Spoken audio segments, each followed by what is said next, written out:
યાદ છે જ્યારે તમે કોઈને પૂછો કે ભાઈ આ શું કામ કરો છો, લોકો કહે છે ભૈયા પાપી પેટ કા સવાલ है, અને તમે એને મળો તો થોડીક વારમાં તરત કહેશે ચલિए ભૈયા પેટ પૂજા કા વક્ત હો ગયા है। તો પાપી પેટ છે કે આપણે છીએ? મિત્રો, પાપી પેટ નથી, આપણે છીએ કે જે મનમાં આવે જ્યારે મનમાં આવે ઠૂંસ્યા કરીએ છીએ। તો કરવું શું જોઈએ? આવો મારી સાથે, આઈ ટેક યુ અલોંગ। તો આજે વર્લ્ડ ડાયજેસ્ટિવ હેલ્થ ડે નિમિત્તે આવો કરીએ પેટ વિશે 2-5 વાતો। પંચતંત્ર વિશે તો તમે સાંભળ્યું જ છે, પણ આજે પાચન તંત્ર વિશે વાત કરીએ ડોક્ટર ઋષિકેશ કાલરિયા સાથે। Hello sir, welcome sir. Today I have doctor Rishikesh Kalaria with me from Sterling hospitals, who is consultant gastroenterology. સાહેબ, સીધો મુદ્દા ઉપર આવું અને પૂછું કે આપણા આ વિસ્તારની, સૌરાષ્ટ્રની ડાયજેસ્ટિવ હેલ્થ કેવી છે? ડાયજેસ્ટિવ હેલ્થ વિશે વાત કરીએ તો જનરલી આપણા એરિયામાં વિવિધ પ્રકારની ડાયજેસ્ટિવ બીમારીઓ થતી હોય છે, જેમ કે શોર્ટ ટર્મ બીમારીઓ જોઈએ તો આપણે ઇન્ફેક્શનને લીધે થતી બીમારીઓ, અનહાઇજેનિક ફૂડ અથવા અનહાઇજેનિક વોટર સોર્સિસને લીધે જે ઇન્ફેક્ટિવ બીમારીઓ થાય, જેમ કે ટાઇફોઇડ, મરડો, કમળો વગેરે, ફૂડ પોઈઝનિંગ, ડાયરિયા, એ શોર્ટ ટર્મ બીમારીઓ હોય છે, ઇન્ફેક્શનથી થાય અને મટી જાય અથવા મેડિસિન્સથી મટી જાય। આઈબીએસ એટલે શું સાહેબ? આઈબીએસ એટલે ઇરિટેબલ બાઉલ સિન્ડ્રોમ, કે જેમાં લાંબા ગાળાથી પેશન્ટને પેટનો દુખાવો, ઝાડા કે કબજિયાત અલ્ટરનેટ કોઈ બી બીમારી હોઈ શકે।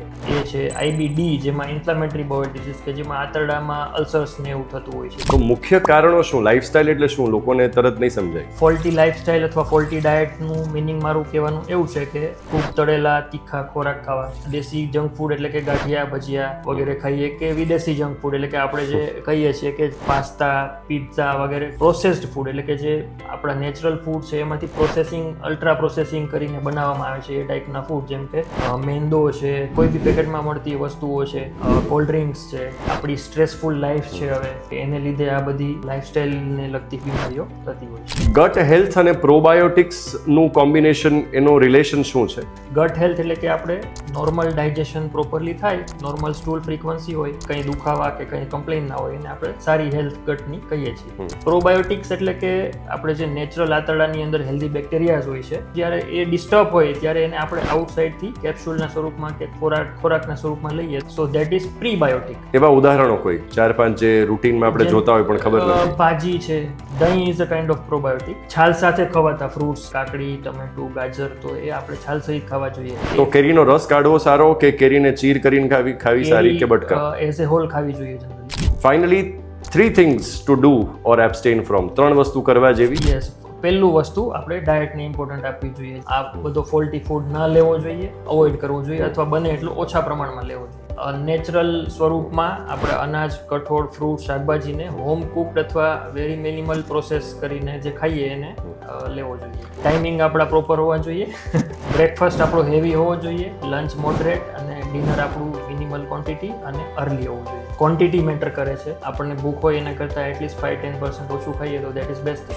બીજી વસ્તુ કહીશ તો exercise, starting from walking, running, gymming, swimming કરે, કોઈ બી સ્પોર્ટ્સ એક્ટિવિટી, એનાથી એનું મેટાબોલિઝમ ફાસ્ટ થશે અને સાથે સાથે ડાયજેશન બી ફાસ્ટ થશે, આંતરડાની જઠરની મૂવમેન્ટ ઇમ્પ્રૂવ થશે। થર્ડ થિંગ એવું છે કે સ્ટ્રેસ, આજની મોટાભાગની બીમારીઓ સ્ટ્રેસ રિલેટેડ બી હોય છે, તો આપણે કોઈ બી રીતે સ્ટ્રેસ મેનેજમેન્ટ કરવું જોઈએ।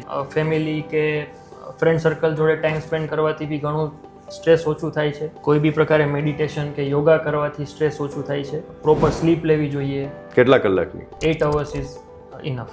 ઓવરઓલ ખોરાકમાં કે કહી શકે કે આટલું પ્રોટીન, આટલું કાર્બ, આટલા વિટામિન્સ, મિનરલ્સ રિકમેન્ડેડ। સો ક્વિકલી સર, જો તમે કહી શકો 60% કાર્બોહાઈડ્રેટ હોવું જોઈએ, 20-25 ફેટ અને 20-25% પ્રોટીન।